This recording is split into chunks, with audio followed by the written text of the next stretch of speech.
there's this image of Iceland as being very homogenic. And it's because we all speak the same language. We barely have dialects in Iceland, and we are very few people, and we can trace our family roots very far back. I mean, I can trace my family roots back to around the year 600. That's even before they discovered Iceland. So that's back into some Norwegian kings and stuff. And that's of course amazing. But the Vikings were sailors, and then for the next 700 years, the Englishmen were sailing to Iceland, and the Frenchmen, and the Basques, and from Britain. So there's a lot of French blood and English blood and Portuguese blood that also gets mixed into the Icelandic one. And another thing is we're not just descendants from the Vikings, we're also descendants from the Celtics. Because the Vikings would take slaves in Ireland and bring them to Iceland. So, and that's also why we have very pale skin.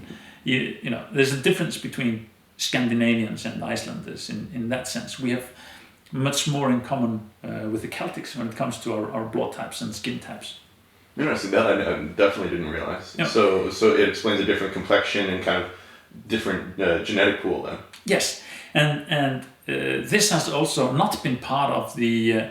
We became independent in 1944, so we had an independence struggle that stretches over more than 100 years, and in that period we are building up the image of what is an Icelander and where do we come from, and we focus a lot on the Nordic heritage, because the Icelandic sagas are about the Nordic heritage, and it makes sense because the chiefs were Nordic. Those who were in control, in political power, they were all from Norway, or maybe Sweden and Denmark, but primarily from Norway. They were not from Ireland. The slaves were from Ireland, so they're not part of the story, but they're part of the reality.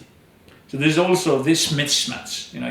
You say the story that fits, the culture and the political situation at each time, and we know that even today. History changes in terms of the politics that are going on at each time. This famous book by Milan Kundera, where he starts the book by describing his home, that he lived in 4 different streets while he was growing up in Prague, and he never moved. It was just different governments, and they always changed the name of the street because it should fit some of their heroes. They were always changing the history. Yeah, we see that right now in the States with textbooks and all over the place. Yeah. Very much so. Very much so. What's the relationship between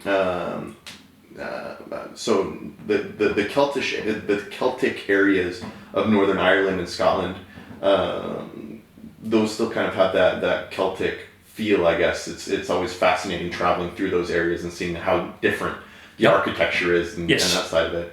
But then, would you say that, what's the relationship between Iceland and Greenland, the Faroe Islands, and then I always get in trouble when I try and say the Shetlands. The Shetland Islands. The Shetland Islands and the Orkneys. Yeah. Well, the Shetland Islands, the Orkneys, belonged to Norway until the 15th century, if I recall correctly. And then they became part of Scotland. So culturally, they're more Celtic than Iceland. Clearly, the Faroe Islands and Iceland are very similar culturally.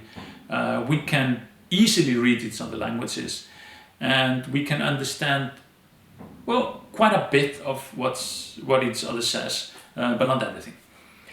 So these the Faroese are those who are closest to us in language and culture. Clearly, in Greenland today you have the Inuits. And the Inuit